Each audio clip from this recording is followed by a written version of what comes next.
பத்திரிகை மற்றும் ஊடக நண்பர்களுக்கு பார்த்திபன் மனநிலை பாதிக்கப்பட்ட பார்த்திபனின் பணிவான வணக்கம். இப்போ என்ன எல்லாரும் எப்படி சொல்கிறாங்கன்னா, மனநிலை பாதிக்கப்பட்டவன். ஏன் எப்படி சொல்கிறாங்கன்னா, எனக்கு இந்த சாதி மதம் தேவையில்லை அப்படின்ற ஒரு சான்றிதழை நான் வாங்கியிருக்கிறேன். இதை வாங்கினதுனால எனக்கு மனநிலை பாதிக்கப்பட்டதாக மிக சிலர் நிறைய பேர் பாராட்டுறாங்க. ஆனால் இதை வழங்கினது ஒரு சோழிங்கநல்லூர் தாசில்தார் எனக்கு வழங்கியிருக்காரு. மாண்புமிகு நீதியரசர் என்னை பாராட்டி இதை எனக்கு கொடுத்துருக்காரு. இவ்வளவும் செஞ்சவங்களை மனநிலை பாதிக்கப்பட்டவங்கன்னா அவங்க யாரை சொல்கிறாங்க? இதை மனநிலை பாதிக்கப்பட்ட நிலையில் இந்த சான்றிதழ் எனக்கு வழங்கப்பட்டதுன்னா அது கோர்ட்டை அவமதிக்கிற ஒரு செயலாகும். அதனால் நான் என்ன சொல்ல வரேன்னா, ஒரு சின்ன தவறு நடந்தது. புராணத்திலேயோ இதிகாசத்திலேயோ சந்தேகத்தின் பேரில் தீக்குளிக்க சொல்லுவாங்க. இப்போ நான் தீக்குளிச்சதுக்காகவே சந்தேகப்பட்டால் என்ன அர்த்தம்? இதை நான் எதுக்காக சொல்கிறேன்னா, மிக சில பேர் மட்டும் இதன் மேலே ஒரு விமர்சனம் வைக்கிறாங்க. அப்படி ஒரு விமர்சனம் தேவையில்லை. இப்போ கூட ஜட்ஜ் அவர்கள் என்னை பாராட்டும் போது, நல்லவனாக இருக்கிறதுக்கு கூட இந்த நாட்டில் ஒரு சர்டிஃபிகேட் தேவைப்படுது போல இருக்குது அப்படிங்கிற ஒரு வார்த்தையோடு எனக்கு இந்த சர்டிஃபிகேட்டை வழங்கியிருக்காரு. அதனால் மேற்கொண்டு இது சம்மந்தமான விமர்சனங்கள் இல்லாமல், இந்த ரிசர்வேஷன் மூலமாக இந்த மக்களுக்கு ரொம்ப தேவைகள் இருக்குது. அந்த ஒரு மட்டத்திலேருந்து இன்னொரு மட்டத்தில் உயர்றதுக்கு அவங்களுக்கு தேவை இருக்குது. அவங்க இதை பயன்படுத்திக்கலாம். எதை? சாதி மதம் தேவை. நான் நேற்று ரிஜிஸ்டர் ஆஃபீஸில் இந்த சர்டிஃபிகேட் வாங்கும்போது எனக்கு பேரலாக நான் இந்த சாதின்னு ஒரு சான்றிதழ் ஒருத்தர் வாங்குறாங்க. அது சுலபமாக இருக்குது. எனக்கு சாதி இல்லைன்னு சொல்லி நான் ஒரு சான்றிதழை வாங்குறதுக்கு நான் கோர்ட்டு வரைக்கும் வர வேண்டியதாக இருக்குது. அந்த நிலை மாறணும். நான் இப்போ ஜட்ஜிக்கிட்ட சொல்லும்போது என்ன சொன்னேன்னா, மாண்புமிகு உங்களுடைய இந்த தீர்ப்பால் நாளைக்கு அர்த்தமுள்ள ஒரு புதிய சமூகம் உருவாகும், அந்த சமூகம் உங்களை பாராட்டும் அப்படின்னு சொன்னேன். எனக்கு பின்னாடி ஒரு பெரிய இளைஞர்கள் கூட்டம் இந்த மாதிரி எனக்கு சாதி இல்லை மதம் இல்லை அப்படின்னு சொல்கிறதுக்கான ஒரு பெரிய கூட்டமே ஃபார்ம் ஆகியிருக்காங்க. எதுக்காக சொல்கிறேன்னா, சாதி மதம் வேறுபாடு இல்லாத ஒரு சமுதாயத்தை உருவாக்கணும் எல்லா தலைவரும் சொல்லுவாங்களே தவிர, அப்படி நம்ம ஒரு விஷயத்தை ஆரம்பிக்கும் போது எதுக்காக சில எதிர்ப்புகள் வருதுன்னு எனக்கு தெரியல. அதை தெளிவுபடுத்திக்கிட்டு அந்த அன்பான நண்பர்கள்கிட்ட தொடர்ந்து இது சம்பந்தமான விமர்சனங்கள் எதுவுமே தேவையில்லைன்னு நான் நினைக்கிறேன்.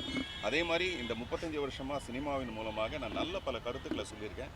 தமிழ்நாட்டுக்கு தேவையான, மக்களுக்கு தேவையான நல்ல பல திட்டங்களை என்னுடைய பார்த்திபன் மனிதநேய மன்றத்தின் மூலமாக நான் செஞ்சுருக்கேன். அதனால் என்னுடைய நல்ல எண்ணத்தின் மேலே சந்தேகம் இல்லாமல் தொடர்ந்து நான் நல்ல சினிமாக்கள் மட்டுமே பண்ணணுங்கிறது என்னுடைய அன்பான வேண்டுகோள். அதற்கு உங்கள் எல்லோருடைய ஆதரவு வேணுங்கிறது என்னுடைய வேண்டுகோள். நன்றி.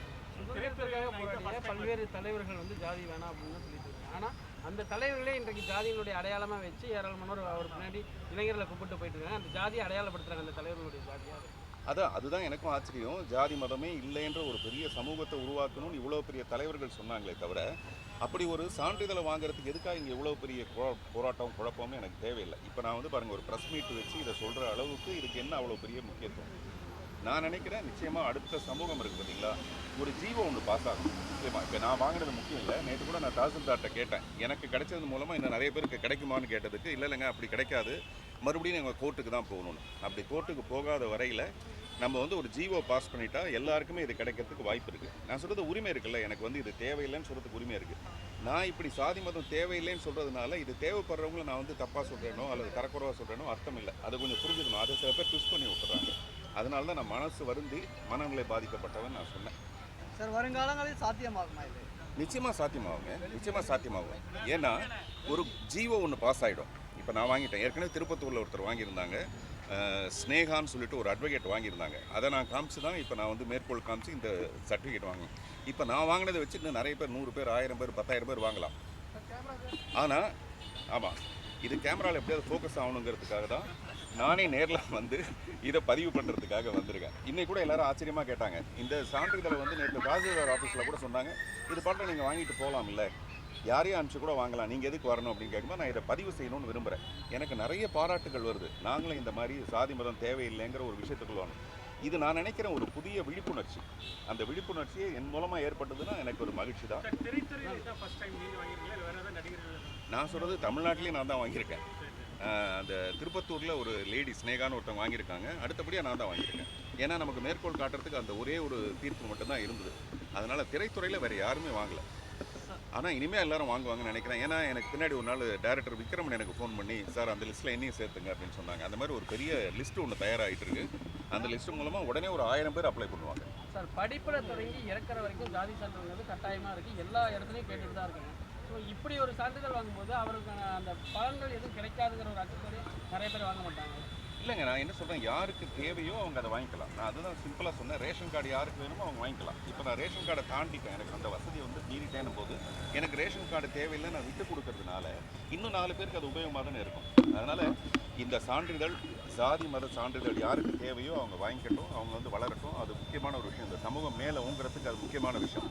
ஆனால் என்ன மாதிரி சில பேர் இருக்காங்கல்ல, இதெல்லாம் தேவையில்லைன்னு சமூகத்துக்கு ஒரு புதிய ஒரு அர்த்தத்தை உருவாக்குற, அர்த்தமுள்ள இந்து மதம்னு சொல்லுவாங்கல்ல, அர்த்தமுள்ள ஒரு புதிய சமூகம் இதன் மூலமாக உருவாக்குன்றது என்னுடைய நம்பிக்கை. உங்களுடைய நம்பிக்கையின் அடிப்படையில் புதிய சமூகத்தை உருவாக்கணும்னு விருப்பப்படுறீங்க பார்த்திபன், நீங்களும் வாங்கிட்டீங்க. அப்படி இருக்கிறப்ப முன்னோடியாக இருக்கக்கூடிய தமிழ்நாட்டில் பல தலைவர்கள் சாதிவாரி கணக்கெடுப்பை தமிழ்நாடு அரசு முன்னெடுக்கணும் பண்ணணுன்ற மாதிரி ஒரு கோரிக்கையும் வைக்கிறாங்க. இது இளைஞர்களை எந்த மாதிரியான ஒரு பாதைக்கு கொண்டு போகும்னு நினைக்கிறீங்க? நீங்கள் மாற்றத்தை எதிர்பார்க்குறீங்க, ஆனால் அங்கே அந்த மாதிரி ஒரு கோரிக்கை. எப்போவுமே ஆக்ஷன் ரியாக்ஷன் 2 இருக்கும். எப்போவுமே ஒரு வழிகாட்டுதலின் பேரில் சில பேர் அதை ஆரம்பிக்கிறாங்கன்னு வச்சுங்களேன். இன்னொரு இளைஞர்கள் கூட்டம் என்ன மாதிரி ஒரு கூட்டம் ஒன்று ஆரம்பிச்சதுன்னா இதில் எது நல்லதுன்னு பார்ப்பாங்க, எது கௌரவமானதுன்னு பார்ப்பாங்க, அதை பயன்படுத்துவாங்க நான் நம்புகிறேன். நீங்கள் தான் இந்த பிரச்சனைக்கு ஆரம்பிச்சது நீங்கள் தான். உங்களுடைய வார்த்தைகள்லேருந்து தான் இது தொடங்குது. அப்புறம் உங்களை விமர்சனம் பண்ணாங்க. அதனால் அதை இப்போ புரிஞ்சுக்கிட்டு இதை பண்ணியிருக்கீங்களான்னு அப்படி பாருங்க. அதாங்க நான் என்ன சொல்கிறேன், இது எனக்கு தெரியல, இந்த மாதிரி ஒரு சான்றிதழ் வாங்க முடியுன்றது எனக்கு தெரியல முதல்ல. அதுக்கப்புறம் நான் அப்ளை பண்ணால் அது வந்து பெரிய போராட்டமாக இருந்தது. இந்த தாசில்தார் ஆஃபீஸ், அந்த தாசில்தார் ஆஃபீஸ் நான் அலைய வேண்டியதாக இருந்தது. என்னடா இவ்வளோ பெரிய, நானே அதை அலையணும்னா ஒரு சராசரிய இளைஞர்கள் வந்து எவ்வளோ அலைய வேண்டியதாக இருக்கும். அதனால் நம்ம இதை வாங்கிடணும், முக்கியமாக வாங்கிட்டு இதை பண்ணிடணும். யாருக்கு இது தேவையோ அவங்க அதை பயன்படுத்திக்கணும். ஆனால் இந்த சோஷியல் மீடியாவில் வந்து மிக தவறான வார்த்தைகளை போட்டு நம்மளை ஹர்ட் பண்ணி, குத்தி, அசிங்கப்பட்டு, அவமானப்படுற அளவுக்கு, அதாவது நம்ம எந்த நல்ல முயற்சியும் செய்யக்கூடாதுங்கிற அளவுக்கு ஒரு கூட்டம் இருக்குது. அதுதான் கொஞ்சம் வருத்தமான ஒரு விஷயம். அதுக்கு ஆரம்ப புள்ளி வைத்தது நீங்கள் தான். நீங்கள் தான் உங்களுடைய கம்யூனிட்டியை வந்து அது ப்ரைட் மாதிரி சொல்ல ஆரம்பிச்சிங்க. அதுக்கப்புறம் விமர்சனம் வச்சாங்க. இன்னைக்கு இது பாராட்டுறாங்களா இல்லை அதுக்கு எதிர்த்து தெரிவிங்க? இல்லை, பாராட்டுறதுக்கு ஒரு பெரிய கூட்டம் இருக்குது. பாராட்டுறதெல்லாம் எனக்கு மெசேஜாக வருது. ஆனால் இந்த சோஷியல் மீடியாவில் கெட்ட வார்த்தையில் பேசுகிறவங்க இருக்காங்க பார்த்தீங்களா, அது வந்து நேரடியாக எல்லாரையும் போய் சேருது. அதுதான் நான் அவங்கக்கிட்ட எல்லாட்டையும் இன்னும் சில பேர்ட்ட நான் என்ன நினச்சிருக்கேன்னா, அடுத்த ஸ்டெப்பில் யாரெல்லாம் அப்படி பேசுகிறாங்களோ அவங்களுடைய தொலைபேசியை வாங்கி அவங்ககிட்டே நேரடியாக பேசி ஒரு 10-50 பேர் இதுக்கு எதிர்ப்பு தெரிவிக்கிறவங்கலாம் வாங்க நம்ம ஒரு இடத்துல கூடி பேசலாம், இதில் என்ன உங்களுடைய பிரச்சனை நானும் தெரிஞ்சுக்கிறேன் அப்படின்னு சொல்லலாம்னு நினச்சிட்டு இருக்கேன். எனக்கு சினிமா தான் முக்கியம், அதை விட முக்கியம் இந்த சமூகம் நான் நினைக்கிறேன். ஆணவ படுகொலைகளுக்கும் ஜாதிய வன்கொடுமைகளுக்கும் இது எந்த அளவுக்கு மாற்றம் இருக்கு? நான் வந்து அடுத்த படம் நான் ஒன்று முயற்சி பண்ணுறேன். அந்த படத்தில் வந்து இந்த பிரச்சனைக்கு ஒரு அழகான ஒரு தீர்வு சொல்கிறேன். நான் இந்த ஜாதினா தான் அந்த கீழே மேலேன்ற ஒரு பிரச்சனை வருது. நான் அந்த ஜாதியும் இல்லை இந்த ஜாதியும் இல்லைன்னு ஒரு வந்ததுன்னா அது மனித ஜாதின்னு ஒரு விஷயம் வரும். மனித ஜாதிக்குள்ளே இந்த ஆணவ கொலையும் கௌரவ கொலையும் இருக்காதுங்கிறது என்னுடைய நம்பிக்கை. சரிங்களா? நன்றி.